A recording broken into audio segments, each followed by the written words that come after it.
there were extremely rare circumstances where they would approve the ActiveHeight and the ActiveReach. There's dignity and livability in both, and I think it's very important.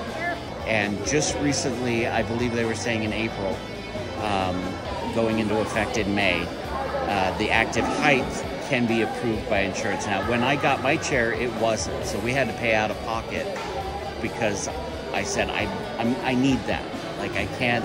I made a joke out of it. I said, if I want to buy a party size, the family size bag of Ruffles chips, they always keep them on the upper shelf, and I'm not going to be able to get them.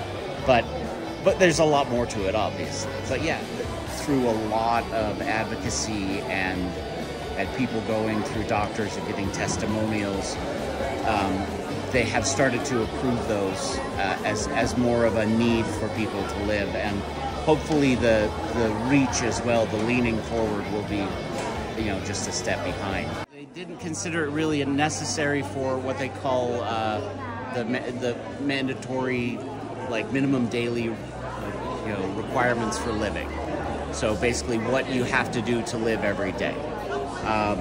And so they didn't consider needing to be higher or leaning forward more as part of your necessary minimum requirements. But the reason that it's such a game changer to have is that if you have the ability to go up, like if you can raise the chair up higher, then not only can you go grocery shopping and get the items that are up on the upper shelves, but you can also, if you're in your kitchen and you need a glass, if you have a regular chair and you're bound to your chair, you either have to set your kitchen up so nothing is higher than waist level, or you have to have somebody else get a glass or a plate or a bowl for you.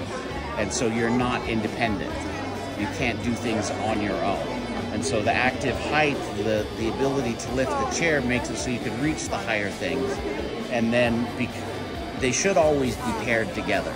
If you have one, you should have both. The ActiveReach actually leans the chair at a forward angle and tips you forward, which allows you a better ability to reach in and get what you're needing to get closer to things. But it also changes what we're doing right now, because I'm no longer sitting down looking up at you craning my neck. At this point, we're face to face, we're eye to eye. I'm not feeling separated out because I'm lower than everybody else and trying to join the conversation. I'm up here with everybody else and able to talk. And up until recently, they just, unless you had a very, very specific set of parameters, they just wouldn't ever approve. But it's important for people to understand that there's a lot of dignity that you feel like you've lost. It's insubstantial, but you feel like you've lost a lot of dignity by just, you feel other. You're separate. You're sitting lower in a chair, and everybody's kind of chatting and talking above your head, and you feel a little left out, and that's even if it's unintentional. And so there's a lot of dignity that you regain by being able to just kind of join the conversation and get a bowl without asking for help. And so I hope soon that it won't be as much of a struggle for people to get.